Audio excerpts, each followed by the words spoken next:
All right, we got a couple of news bits to talk about here today. Later this afternoon, early evening, whenever you want to call it, we're going to be doing part three. Yes, part three of paint scheme preview for 2024. We're going to look at some paint schemes. The majority of them are Toyota because we haven't looked at a lot of Toyotas yet, but we're going to be looking at quite a bit of paint schemes. We've already done 2 videos of them, looked at probably 35 to 40 of them, I want to say. We're going to look at another 10 or so. So that'll be fun. That'll be this afternoon. Also in that video, I will be announcing the weekend schedule for the channel. So keep your eye out for that. Keep your ears open in the video for that. And then I'll, make a post kind of simplifying it down. But as for right now, before we do that video, we're going to talk about some news that came out today. The first one is pretty straight up and simple. Riley Herbst is going to be in the number 15 car for the Daytona 500.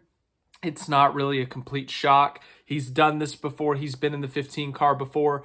He's run super speedways in NASCAR before. He's done it with Front Row Motorsports. He's actually done quite well in the Front Row car. He's led laps. He's qualified in the top 10. Riley Herbst is quite the improved driver, if you ask me, compared to, the end of 2022 compared to where we are today, early in 2024. He got his first Xfinity win last year.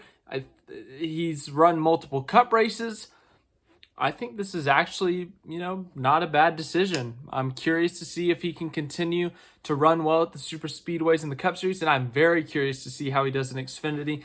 But Monster Energy will be sponsoring his car, so once again, it may be an interesting test for the spotters. That's what I was trying to say earlier, to see if they can see the difference between Gibbs, Herbst, and if Reddick runs a monster car, oh boy, it's going to be quite the day for the spotters. So, it's just Riley Herbst in the Daytona 500 and the Rick Ware Racing 15. No big shock there, and, not earth-shattering news, but I'm curious to see how he does, as he has improved a lot over the last year.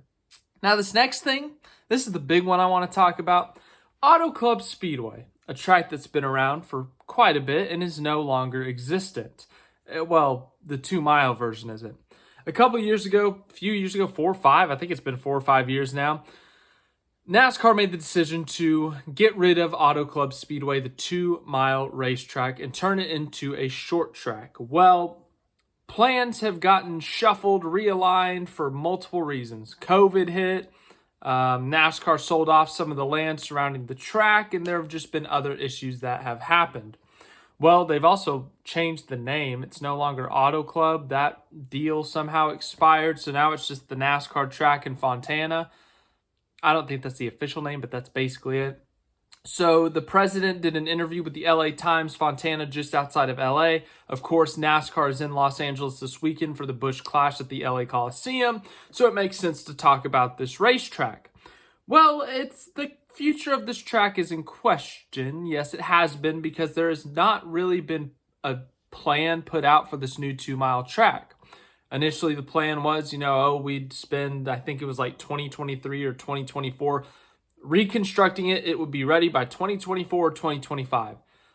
Well, those initial plans got postponed to 2025, and now, once again, it has been postponed again, and we still don't have a hard timeline, a hard deadline of when this track will be ready, the question has already been raised, but now it's kind of being further raised. Does Auto Club Fontana even have a future? Now, the president of the track, Dave Allen, did an interview with the LA Times, talked a little bit about the track's future and whatnot. Here's some of the quotes from it. "We've got some internal approvals to work through, but the hope is to have something to go out with sometime in the near future. Right now, we just don't have anything to discuss until we have some approvals done. You've got to look at everything we've gone through. We've gone through COVID. We've gone through a lot of different things. Everything has not played into our favor. We're looking to do things right and not rush it. If the time frame moves, then the time frame moves. We're just not in a position to commit to a time frame right now." They asked him about a build time of 12 to 18 months, and he responded, "Yeah, most likely it wouldn't be ready next year. I would say that we are still planning on building a short track in Fontana," this is what Steve Phelps, the NASCAR president, said, and this was back in November at Phoenix. "What the timing of that is, I don't know.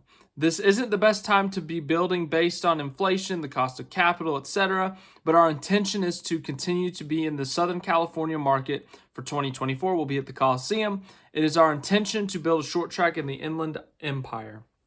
So yeah, there's still a lot of uncertainty around Auto Club Fontana. I'm going to still call it Auto Club, and I'm going to stop. I mean, I'll call it Fontana too, but I'm sticking to Auto Club for now. But anyways, the future of Auto Club has been very much up in the air since everything has been getting pushed back. You know, initially it was like, okay, the last year of Auto Club is going to be 2022, 2023. I can't remember what the initial plan was. And after that, we will tear down the big track and we will construct this new short track on the same kind of area. Well, then suddenly it's like, actually, we're going to go an extra year. We're going to push things back a bit, you know, just things. COVID has not helped. We got to replan this thing out. It's like, okay. And they're like, all right, 2023, this is the end. This is the end of the 2-mile oval. NASCAR, you're done at this track. This is when we're going to start tearing stuff down. They run the last race there. Everything's cool. Everything's fine. They start tearing it down, and then they sell off a bunch of land around the track. And then people are like, hey, when's this happening? And nobody knows. So people are asking, does Auto Club have a future? Is Auto Club going to be alive in the future? I don't know. Obviously, they said it takes 12 to 18 months to plan, and they don't have a time frame. When will we get a time frame? Maybe never. That's technically a possibility. I'd like to be optimistic that Auto Club has a future, even as a short track, but so many things are up in the air. They cited the cost of things right now, inflation, all the prices are going up on every single thing in the world, well, in the US at least. And I don't know what the plan is, honestly. I don't know if they're actually planning to do this, if they just keep on pushing back, wanting to cancel it or what, but the Auto Club short track still does not have a clear future, but for sure, it will not be happening in 2025, whether that's the spring, the summer, the fall, winter. It's not happening in 2025. I don't even know if they'll be ready by 2026. But Auto Club right now does not have a future in NASCAR. It does not have a confirmed future. I know that they said they're still trying, they're still pushing for this to happen, but there's just so much uncertainty. It's like, at what point do we give up, I guess, on Auto Club? But it's sad to see it go for sure. If it does end up caving, I'd like to think that they still keep it around, or that they do eventually get the short track project done, but it's just been getting pushed back so much. I really don't know the future of Auto Club. So, yeah, that's it.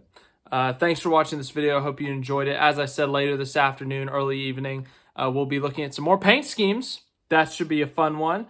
Then this weekend, we got the Busch Clash at the Coliseum, maybe. It's supposed to be like flooding in LA as soon as NASCAR's back, of course. But for real, for the people in LA, be safe. Don't drive into water, like standing water, like seriously. Water's very dangerous, so I hope everyone there is safe. But thanks again for watching. Hope you have a great rest of your day.